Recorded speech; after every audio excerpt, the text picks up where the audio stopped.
శ్రీమాత్రే నమః. మనం ప్రతిరోజు చెప్పుకునే శ్రీ లలితా సహస్రనామ వివరణలో 100 శ్లోకాలు పూర్తయినాయి కదండి. ఇప్పుడు 77వ శ్లోకం నుంచి 100వ శ్లోకం వరకు కూడా 2 సార్లు పారాయణ చేసుకుందాం. ధ్యానం అరుణాం కరుణాతరంగితాక్షీం ధృతపాశాంకుశపుష్పబాణచాపాం అణిమాధిభిరావృతాం అయూకైః అహమిత్యేవ విభావయే భవానీం ధ్యాయేత్ పద్మాసనస్తాం వికసితవదనాం పద్మపత్రాయతాక్షీం హేమాభాం పీతవస్త్రాం करकलितलसद्धेम पद्मां वराङ्गीं सर्वालङ्कारयुक्तां सततमभयदां भक्तनम्रां भवानीं श्रीविद्यां शान्तमूर्तिं सकलसुरनुदां सर्वसम्पत्प्रदात्रीं सकुङ्कुमविलेपनामलिकचुम्बिकस्तूरिकां समन्दहसितेक्षणां ससरचापपाशाङ्कुशाम् अशेषजनमोहिनीमरुणमाल्यभूषोज्ज्वलां जपाकुसुमभासुरां जपविधौ स्मरेदम्बिकाम्. ॐ श्रीमात्रे नमः. विजया विमला वन्द्या वन्दारुजनवत्सला वाग्वादिनी वामकेशी वह्निमण्डलवासिनी भक्तिमत्कल्पलतिका पशुपाशविमोचनी संहृता शेषपाषण्डा सदाचारप्रवर्तिका तापत्रयाग्निसन्तप्ता समाह्लादनचन्द्रिका तरुणी तापसाराध्या तनुमध्या तमोपहा चितिस्तत्पदलक्ष्यार्ता चिदेकरसरूपिणी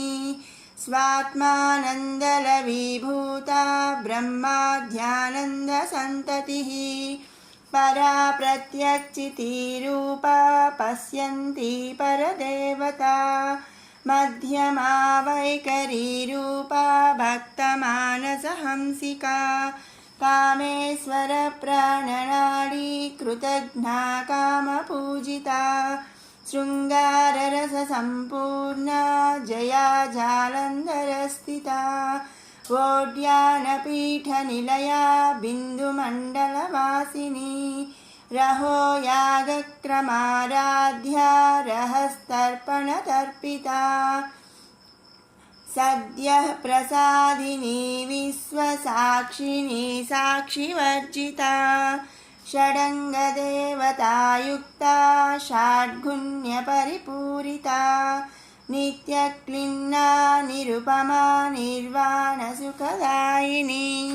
नित्या षोडशिकारूपा श्रीकण्ठार्थशरीरिणी प्रभावती प्रभारूपा प्रसिद्धा परमेश्वरी मूलप्रकृतिरव्यक्ता व्यक्ता व्यक्तस्वरूपिणी व्यापिनी विविधाकारा विद्या विद्यास्वरूपिणी महाकामेशनयना कुमुदाह्लादकौमुदी भक्तहार्दतमो भेदा भानुमद्भानुसन्ततिः शिवदूती शिवाराध्या शिवमूर्तिः शिवङ्करी शिवप्रिया शिवपरा शिष्टेष्ठा शिष्टपूजिता अप्रमेया स्वप्रकाशा मनोवाचामगोचरा चिच्छक्तिश्चेतनारूपा जडशक्तिर्जडात्मिका गायत्री व्याहृति संध्या द्विजबृन्दनिषेविता तत्त्वासना तत्त्वमयी पञ्चकोशान्तरस्थिता निस्सीममहिमा नित्ययौवना मदशालिनी मदघूर्णितरक्ताक्षी मदपाटलगण्डभूः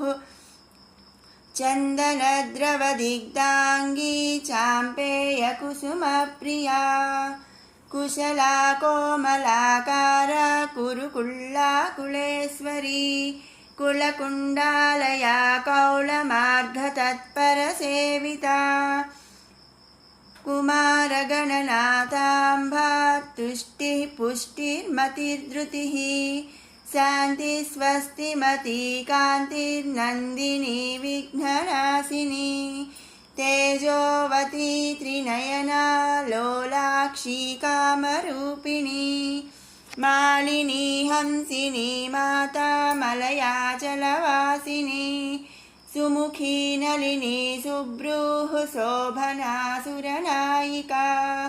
कालकण्ठी कान्तिमती क्षोभिनी सूक्ष्मरूपिणी वज्रेश्वरी वामदेवी वयोवस्था विवर्जिता सिद्धेश्वरी सिद्धविद्या सिद्धमाता यशस्विनी विशुद्धिचक्रनिलया रक्तवर्णा त्रिलोचना कट्वाङ्गादिप्रहरणा वदनैकसमन्विता पायसान्नप्रिया त्वक्स्था पशुलोकभयङ्करी अमृतादिमहाशक्ति संवृताडाकिनीश्वरी अनाहताब्जनिलया श्यामा भावदनद्वया दंश्रोज्ज्वला क्षमालादिधरा रुधिरसंस्थिता మరొక మారు పారాయణ చేసుకుందాము. ఓం శ్రీమాత్రే నమః. విజయా విమలా వంద్యా వందారుజనవత్సలా వాగ్వాదిని వామకేశీ వహ్నిమండలవాసిని భక్తిమత్కల్పలతికా పశుపాశవిమోచని సంహృతా శేషపాషండా సదాచారప్రవర్తికా తాపత్రయాగ్నిసంతప్తా సమాహ్లాదనచంద్రికా తరుణీ తాపసారాధ్యా తనుమధ్య తమోపహా చితిస్తత్పదలక్ష్యార్తా చిదేకరసరూపిణీ స్వాత్మానందలవిభూతా బ్రహ్మాధ్యానందసంతతిః పరా ప్రత్యక్షితిరూపా పశ్యంతి పరదేవతా మధ్యమా వైఖరీరూపా భక్తమానసహంసికా కామేశ్వర ప్రాణనాడీ కృతజ్ఞా కామపూజితా శృంగారరససంపూర్ణా జయా జాలంధరస్థితా ఓడ్యానపీఠనిలయా బిందుమండలవాసిని రహో యాగక్రమారాధ్యా రహస్తర్పణతర్పితా సద్యః ప్రసాదిని విశ్వసాక్షిని సాక్షివర్జితా షడంగదేవతాయుక్తా షాడ్గుణ్యపరిపూరితా నిత్యక్లిన్నా నిరుపమా నిర్వాణసుఖదాయిని నిత్యా షోడశికారూపా శ్రీకంఠార్థశరీరిణి ప్రభావతి ప్రభారూపా ప్రసిద్ధా పరమేశ్వరీ మూలప్రకృతిరవ్యక్తా వ్యక్తా వ్యక్తస్వరూపిణి వ్యాపిని వివిధాకారా విద్యా విద్యాస్వరూపిణి మహాకామేశనయన కుముదాహ్లాదకౌముదీ